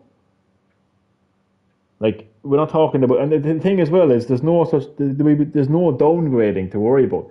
You wouldn't be downgrading it. You can't downgrade a GameCube game on Switch. Either way, you were upgrading it and you were remaking it. And I'm pretty sure there's plenty of examples of GameCube games being remade. So isn't the Windwalker? No, that's a remaster. I was going to say remade. That was a remaster. But Nintendo did make like games from that generation. And what do I think now? Isn't Majora's Mask a remake on 3DS? That's N64. So you can still it's not impossible to remake a game. So there probably is an example of a game being remade from GameCube on newer hardware, but it's not impossible to do. It's not. Full stop. But I think realistically, it won't happen. But I'm just saying if it's possible. That's all I'm saying. Like I don't claim to have any sources. Like what I'm saying is not a leak. Again, what I'm saying is just it's theory, and I believe it's an educated theory.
Crappity crap.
Oh god. One more attempt and then I'll just chat to myself.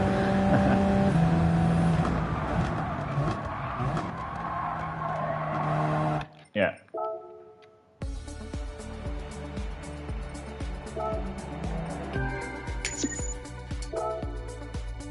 Do you get any roulette tickets? I don't think you're going to get one a day, don't you? No.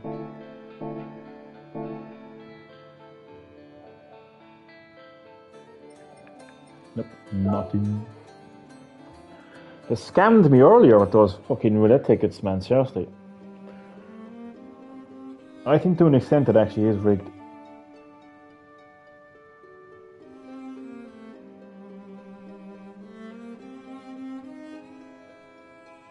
Oh god.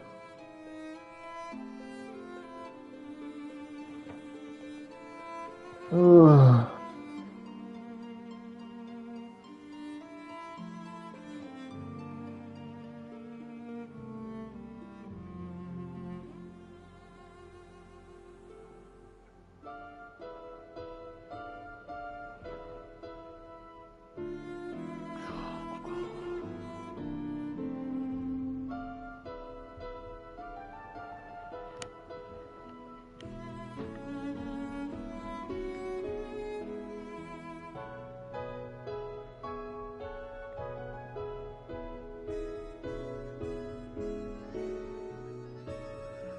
Manhunt 2 Brutal Kill Complete PS2 Edition Uncensored Warning.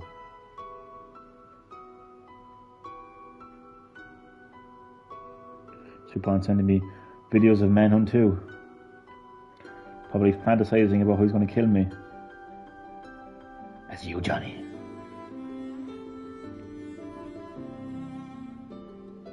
When you at least expect it. I don't know, but I wouldn't put it past them.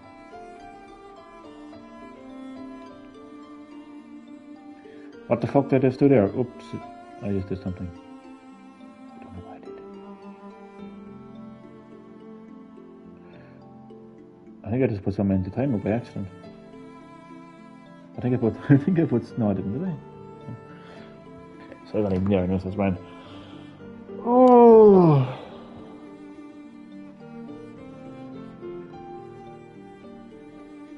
What is life? What is the meaning of it? Who created it? And for what purpose? Only joking. Ah, I dropped my sweet. No, fine, it's still there. It's still there. Thought I fell through the couch. But I'll eat a fucking sweet on the couch because I don't give a shit.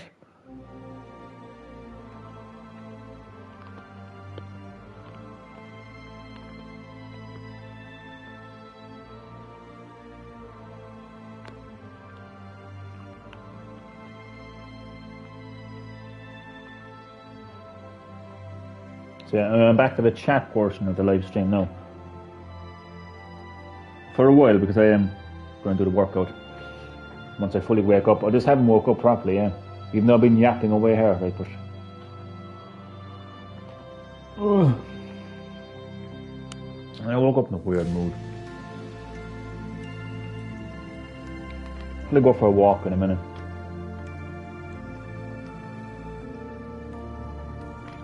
Contemplate my life.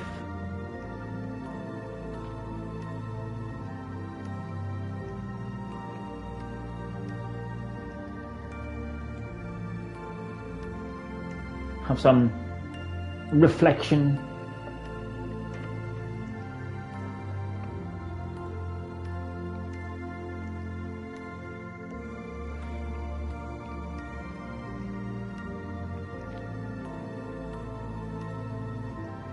Evaluate my life.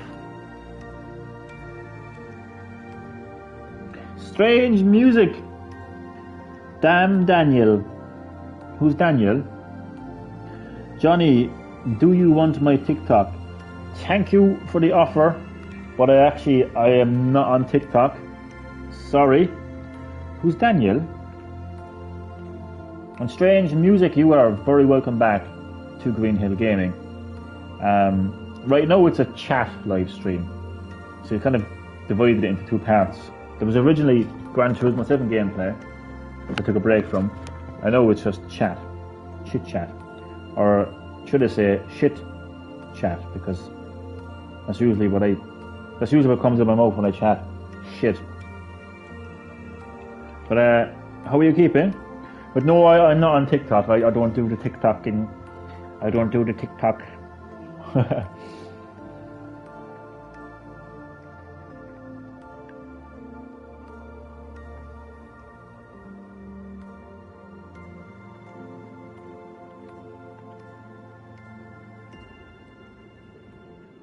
Supon still sending me messages. Why the fuck is it not banned in my PSN? Fun fact. Do you know in Saudi Arabia, you could potentially get beheaded for simply falling in love with the love of your life. Right? Stoned to death. And all of that kind of crazy carry on. Because Saudi Arabians hate homosexuality. Because apparently like falling in love with someone is evil. But you can actually play manhunt in Saudi Arabia. You can go around and slit people's throats and suffocate them and strangle them and all that, those lovely things to do. You can do that in Saudi Arabia.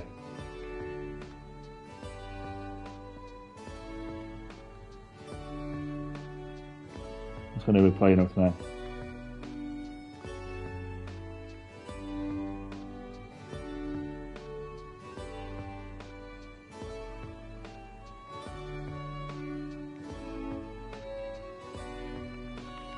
How is it okay to behead gay people in Saudi Arabia, but it's okay, but they have no issue with manhunt, then they fucking hate that country. I don't care how racist the songs. I hate Saudi Arabia. They piss me off, not to be honest. I feel everyone has the right to be everyone has the right to be who they want to be and who they want to love, provided nobody gets hurt in the process. And that's a bit of a rough vein in sex, like, but other than that, right? You know what I mean? Sorry, I'm just random. But no, all joking aside, like everyone has the right to be who they are, live the life they want to live, love the person they want to love, and not be fucking beheaded because of it. I'm talking about Saudi Arabia now in particular, but just in general though, but obviously not every country is as fucking extreme as Saudi Arabia, do you know what I mean? It just pisses me off, like. I know I'm very outspoken about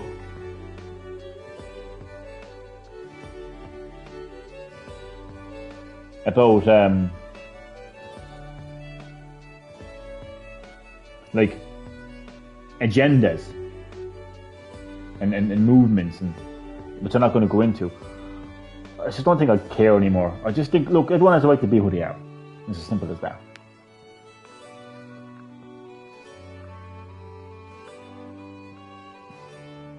But yeah, apparently manhunt apparently in Saudi Arabia you can play a manhunt, but you can't be gay. What a world, huh?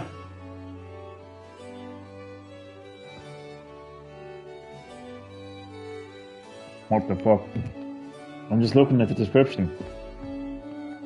PS Move racing wheel compatible. You can probably fucking use it to strangle some fucker to death, man. Twist their neck with it, like, with the wheel.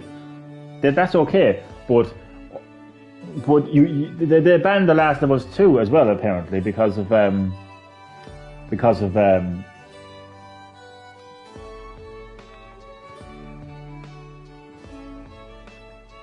like gay content.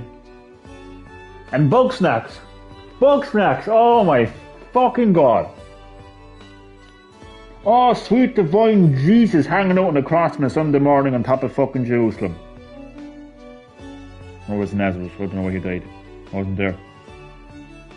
Past my time. Before my time. But anyway, I got distracted now as always. Oh yeah. So Saudi Arabia bans bug snacks.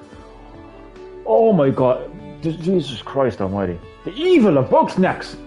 Oh dear God, it has to be removed from the world. I mean, it is the most cute and cuddly, innocent, fun game you could possibly... I mean, even Nintendo couldn't come up with that. I'm not saying something.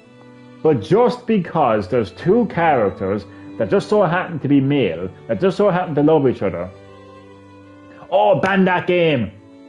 I mean, here's the thing. There's not one rainbow flag. There's not one mentioning of gay. There's not one big massive fucking story about it that affects the actual main game. It's just two people in love that just happen to be two guys. What the fuck is the big deal? If that affects you, Jesus Christ, man. Oh, I don't know. But you can't play Bugsnack in Saudi Arabia, but you can play Manhunt. Man, maybe that says a lot about how evil these Saudi Arabians actually are. Just saying it. You know? Because they used to be beheading people on a daily basis anyway. Cunts. Anyway. What's that? That is that.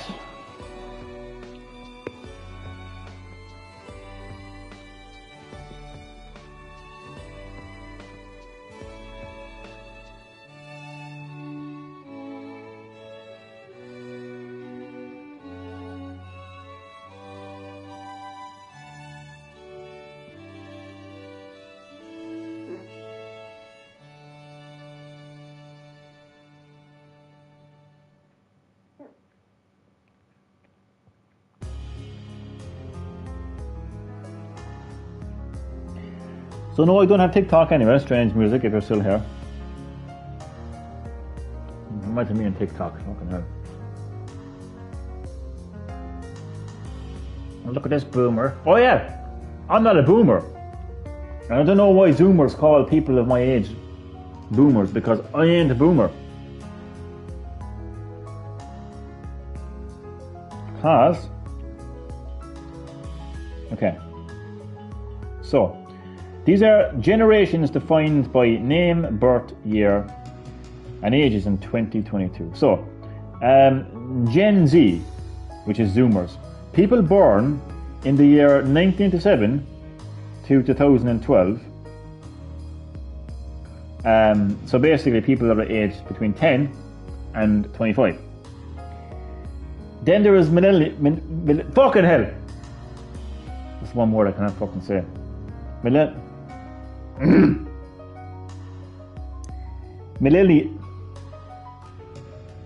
Fucking hell, man.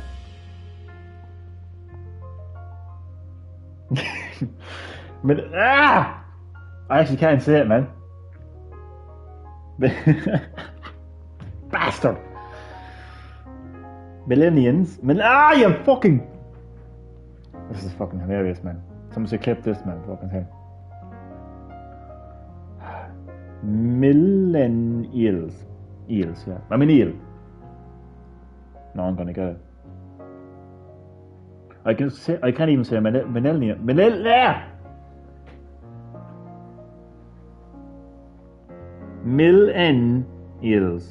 Eels. Fucking hell, man.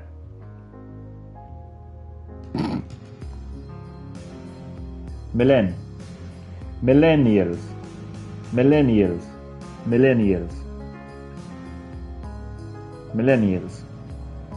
That's me, basically. I am a millennial.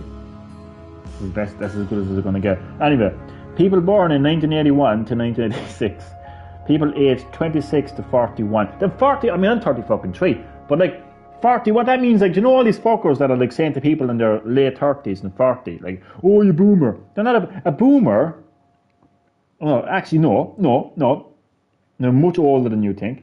Because Gen X, which is basically the Generation X, I only know that from wrestling terms. People born in the year 1965 to 1980. So people aged between 42 and 57 is Gen X. And then there's boomers. And it always has 2 after, like Boomers the sequel. Coming to a cinema near you, Boomers 2. Now featuring more complaints.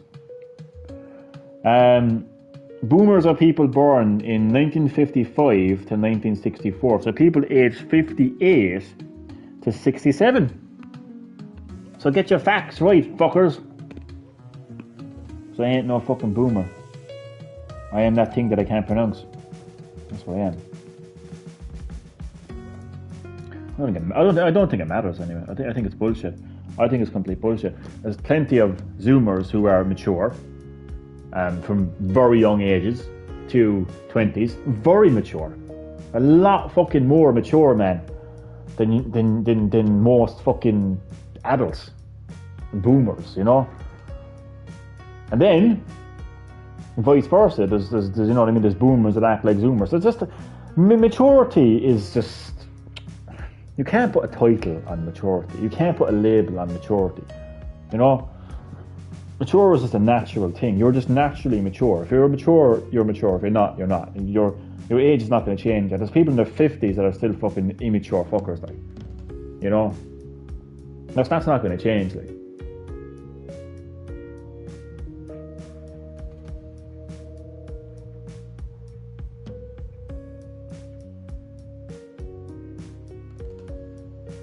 I don't even know how I got talking actually about that, to be honest.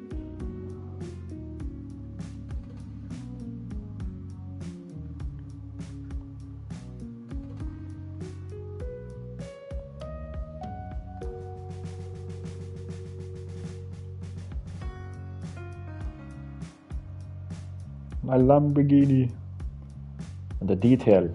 It's hard to even process with graphics now on PS5. It is so hard. It's hard to believe just the PlayStation has went from, you know, the pixelated graphics. You could just about make out that it's something that resembles the shape of a car, you know. Now, to be fair, Gran Turismo always had good graphics, you know, but still, you know what I mean. But now look at it. It's you know what, man. We're at a stage where really it is actually hard to tell the difference between what is real and what is a video game. I mean, obviously, like, you look at it long enough, like, and you can obviously tell it's a video game. But if you just glance through it, like, if you just pass the screen and saw it, man, you'd actually be mistaken for thinking that it's real, that it's a real life car, you know.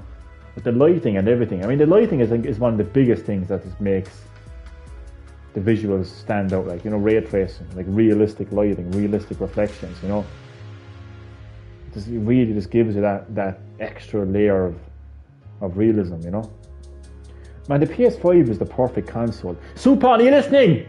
Get your head out of Jim Ryan's hole and listen to me, because I'm actually praising PlayStation. Because I actually have a PlayStation console. He's just, oh no, sorry, Supon, I'm only joking. But anyway,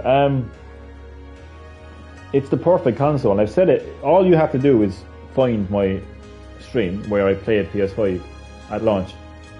First game I played was Astro's Playroom, and even before the PS5 came out, like once I heard what the PS5 was all about, I said it straight away. It's the perfect console. There is no console perfectly built like the PS5. It is perfect. Like, it has everything. Like, it has the next gen specs, you know, but it also has innovation, which is something that only Nintendo did, you know, up until the point of the PS5's launch. Like, it was always the case where Nintendo would have the innovation, right, in terms of the gameplay, in terms of the controller, and PlayStation would have the specs. So it kind of got to a stage where, like, you just knew what you were getting every time the PlayStation came along, because it was always just going to be better graphics, better graphics, better graphics. And Nintendo was always pushing the boundaries when it comes to innovation, like different ways to play, different kinds of controllers, you know, stuff like that. And then the PS5 came along, and again, we got the expected better graphics. And it's not like they had to sacrifice the graphics for the innovation or vice versa. It's the best of both worlds. The PS5 has the best of graphics, the best of specs, but it also has the best of innovation with the 3D audio and the DualSense controller. And people would bypass that. You know, people know whatever. But it's not fucking whatever, man. It's not whatever, man. You know, the haptic feedback is something else, man. It takes vibration, man, to the next level and then some. You know, and adaptive triggers as well, man. It almost like makes the controller feel alive. And then, as I mentioned, the 3D audio then as well, like. So it's got that on top of the graphics, which is just, again, it's amazing, like. So it is the perfect console. Hands down, no ifs or buts about it. It's the real deal. It's the real deal, bro. Oh, fuck. I'm starting to get tired now, which is not good because I gotta do work out in a moment. Actually, you know what? I'm just gonna go. Because I got this and I just jibber jab. Anyway, thanks for watching this live stream. Really appreciate you taking the time to watch and to listen and to comment. Hope you enjoyed, and I will catch you in the next live stream. Enjoy the rest of the day.